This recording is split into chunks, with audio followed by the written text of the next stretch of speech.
Cyber പീഡന കുറ്റകൃത്യങ്ങൾക്കെതിരെ Saudi public പ്രോസിക്യൂഷന്റെ മുന്നറിയിപ്പ്. Social media വഴിയുള്ള ലൈംഗിക സ്വഭാവമുള്ള ഏതൊരു പ്രസ്താവനയും പ്രവൃത്തിയും ആംഗ്യവും നിയമപ്രകാരം ക്രിമിനൽ കുറ്റമാണെന്ന് മുന്നറിയിപ്പിൽ പറഞ്ഞു. സൗദി അറേബ്യയുടെ പബ്ലിക് പ്രോസിക്യൂഷനാണ് സൈബർ പീഡന കുറ്റകൃത്യത്തിനെതിരെ മുന്നറിയിപ്പ് നൽകിയിട്ടുള്ളത്. മറ്റൊരാളുടെ ശരീരം, ബഹുമാനം അല്ലെങ്കിൽ എളിമ എന്നിവയെ ലംഘിക്കുന്ന ലൈംഗിക സ്വഭാവമുള്ള ഏതൊരു പ്രസ്താവനയും പ്രവൃത്തിയും ആംഗ്യവും നിയമപ്രകാരം ക്രിമിനൽ കുറ്റമാണെന്ന് മുന്നറിയിപ്പിൽ പറഞ്ഞു. സോഷ്യൽ മീഡിയ പ്ലാറ്റ്ഫോമുകളും ഡിജിറ്റൽ ആപ്ലിക്കേഷനുകളും ഉൾപ്പെടെയുള്ള ആധുനിക സാങ്കേതിക മാർഗങ്ങളിലൂടെ ചെയ്യുന്ന പ്രവൃത്തികൾ പീഡന കുറ്റകൃത്യത്തിൽ ഉൾപ്പെടുന്നുവെന്നും പബ്ലിക് പ്രോസിക്യൂഷൻ അതിന്റെ ഔദ്യോഗിക എക്സ് അക്കൗണ്ടിലെ ഒരു പോസ്റ്റിൽ പറഞ്ഞു.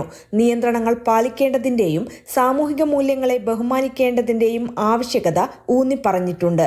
സമൂഹത്തെ സംരക്ഷിക്കുന്നതിനും ഡിജിറ്റൽ സ്ഥലത്ത് പോസിറ്റീവ് പെരുമാറ്റം പ്രോത്സാഹിപ്പിക്കുന്നതിനുമുള്ള വിശാലമായ ശ്രമങ്ങളുടെ ഭാഗമായി പീഡനവിരുദ്ധ നിയമം വ്യക്തിഗത സ്വകാര്യത, അന്തസ്സ്, വ്യക്തി സ്വാതന്ത്ര്യം എന്നിവ സംരക്ഷിക്കാമെന്ന് പബ്ലിക് പ്രോസിക്യൂഷൻ പറഞ്ഞു. Mathrubhumi news, Jeddah.